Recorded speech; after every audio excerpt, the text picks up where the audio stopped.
Assalamualaikum warahmatullahi wabarakatuh. Kami dari kelompok 2 akan membuat tugas video kerjasama antar negara dengan jenis kerjasama multilateral dan tema kerjasama sengketa dagang di WTO. Saya Ditya Dwita Putri, nomor absen 11 sebagai moderator penjabat WTO. Saya Putri Sagia Ramadhani, nomor absen 27 sebagai delegasi Indonesia. Saya Argani Tirtanami Putri, nomor absen 2 sebagai Sofia, delegasi Uni Eropa. Saya Hisnati Aulia, nomor absen 31 sebagai delegasi Jepang. Adegan 1. Pembukaan sidang WTO. Sidang Organisasi Perdagangan Dunia ini resmi dibuka. Agenda utama kita adalah sengketa dagang terkait kebijakan pembatasan ekspor nikel dan Indonesia yang digugat oleh Uni Eropa. Terima kasih Yang Mulia Moderator. Indonesia hadir dengan itikat baik untuk menjelaskan kebijakan nasional kami. Uni Eropa juga berharap sidang ini berjalan adil dan sesuai dengan aturan perdagangan internasional. Sebagai pihak menengah, Jepang berharap diskusi ini menghasilkan solusi yang tidak merugikan stabilitas ekonomi global. Adegan 2. Latar belakang kebijakan Indonesia. Kami persilakan delegasi Indonesia menyampaikan penjelasan awal. Indonesia memberlakukan pembatasan ekspor nikel untuk mendorong hilirisasi industri. Selama bertahun-tahun, kami hanya mengekspor bahan mentah tanpa nilai tambah yang besar. Kebijakan ini bertujuan menciptakan lapangan kerja, meningkatkan pendapatan negara, dan mendukung transisi industri nasional. Namun kebijakan tersebut berdampak besar pada industri baja dan baterai di Uni Eropa. Adegan 3. Gugatan Uni Eropa. Delegasi Uni Eropa dipersilakan menyampaikan pandangannya. Uni Eropa memiliki kebijakan pembatasan ekspor nikel. Indonesia melanggar prinsip perdagangan bebas WTO. Industri kami mengalami gangguan pasokan bahan baku yang berdampak pada harga dan produksi.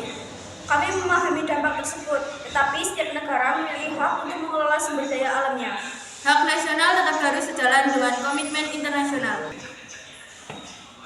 Adegan 4. Perdebatan memanas. Selama puluhan tahun, negara berkembang seperti Indonesia hanya menjadi pemasok bahan mentah. Kini kami ingin naik kelas menjadi negara industri. Namun perubahan kebijakan yang tiba-tiba menimbulkan ketidakpastian global. Saya melihat kedua pihak memiliki kepentingan yang sama-sama kuat. Indonesia ingin pembangunan berkelanjutan, Uni Eropa ingin stabilitas pasokan. Adegan 5. Dampak global. Bagaimana sengketa ini mempengaruhi negara lain? Sengketa ini berdampak pada rantai pasok global, termasuk industri otomotif dan terbarukan. Jika konflik berlarut, ekonomi dunia bisa terganggu. Indonesia justru ingin berkontribusi pada transisi energi dunia melalui industri baterai. Tujuan tersebut baik, tetapi perlu dilakukan dengan cara yang disepakati bersama. Adegan 6. Upaya mencari solusi. Apakah ada usulan jalan tengah? Jepang mengusulkan kerjasama investasi dan alih teknologi antara Indonesia dan Uni Eropa. Dengan begitu, Uni Eropa tetap mendapatkan pasokan dan Indonesia memperoleh nilai tambah. Usulan tersebut sejalan dengan visi pembangunan Indonesia. Uni Eropa bersedia mempertimbangkan kerjasama, asalkan kebijakan Indonesia tetap transparan. Adegan 7. Menuju kesepakatan. Indonesia terbuka terhadap dialog dan kemitraan strategis. Uni Eropa menghargai keterbukaan tersebut. Inilah semangat multilateralisme yang sesungguhnya. Saya mencatat ada niat baik dari semua pihak. Adegan 8. Penutup sidang. Sidang hari ini menunjukkan bahwa sengketa dagang dapat diselesaikan melalui dialog. Indonesia percaya kerjasama lebih baik daripada konflik. Uni Eropa berharap solusi ini memperkuat perdagangan global. Semoga keputusan ini membawa keseimbangan bagi dunia.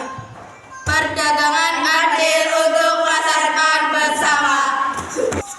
Sekian tugas video dari kelompok 2. Wassalamualaikum.